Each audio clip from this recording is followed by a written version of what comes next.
Right, hi there. Welcome back to my shed. Here we are in Brittany. Just wanted to show you the lids I'm making up. I've made this out of this 15mm exterior ply that I've got my local store to cut, so it's all nice and square. You can see I've got it on, screwed on, painted up.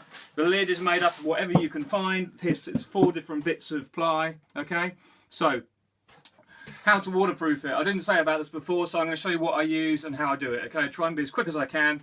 For a start, I've now incorporated a nice hole for ventilation to allow a bit of air to come in and around the top of the lid. So that will have some gauze put on the back of it like that. Now I'll show you what I do. I use these sheets from the printer. Here's one here. They are used in the printing industry, and I'll show you how I fit one from start to finish. First of all, I get my old metal spirit level, and this goes on here. So I cut, or I score, a line right down the back, and then all you do, fold it over, crack it off, fold it up, and you can recycle that bit because your local dump will take that for recycling. And I flip it around, and I do the same again. So all this does is gives me just enough space of metal to actually cover my lids. And also these lids, as I say, do my nuke boxes at the moment, as well as my main nucleus, so as well as my mating nuke boxes. They also, if you're careful, can fit a main hive. So I've done that. That can go out of the way for now. Then I get my lid is to be covered in metal. Okay, so I put that on there. It's so easy to do. I'm not measuring it. It doesn't matter if it's not exact, because basically you look at it from above, centralize it as much as you can, and then you bring it to the edge of your workbench.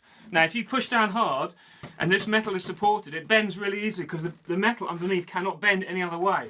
So I use a rubber hammer, and basically you do this and you get a really nice tight finish all the way along there. Flip it around, same on this side. Make sure that's tucked back in tight. Okay, if you've ever done any lead flushing or any roof work, you'll find this is dead easy. So I'm just going to push that back tight against the first crease. Do the same on this one.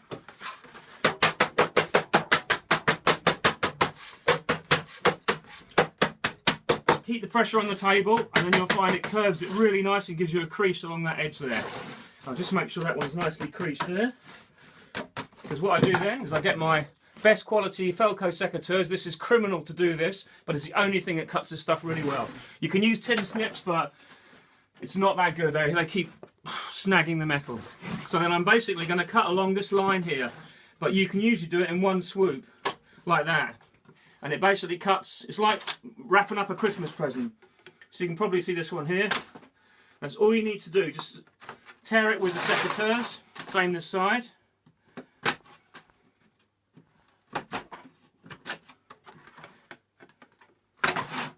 So basically you want the cut to go just to the corner of your box. So this is where the fun begins. So you fold this one in, but use the hammer, get it tight. And if it's not quite there, just tap it with your bigger spade hammer. Get your stapler, and then put one staple in the corner here, and that'll hold that on. Same this side.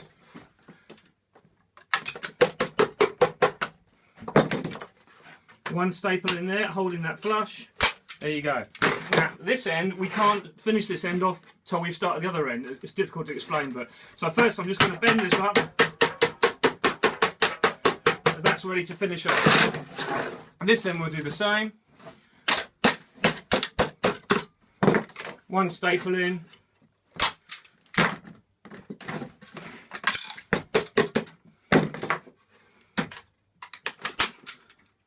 If the staple sometimes doesn't go in that well, you can just tap it in with a hammer.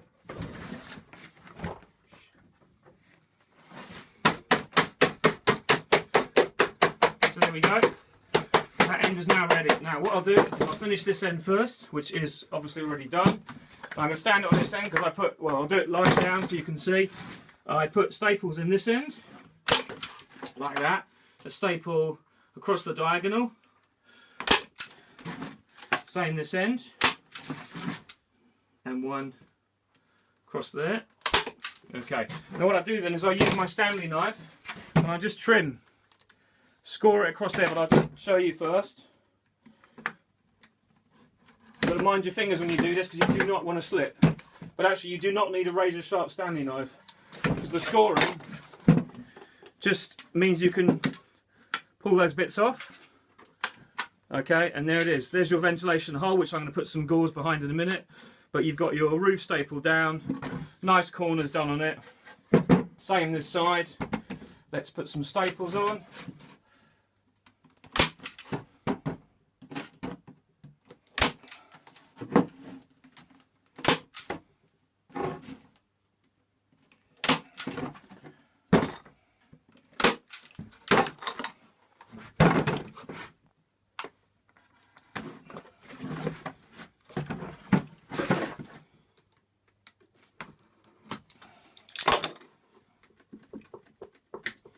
And they just pull off like that.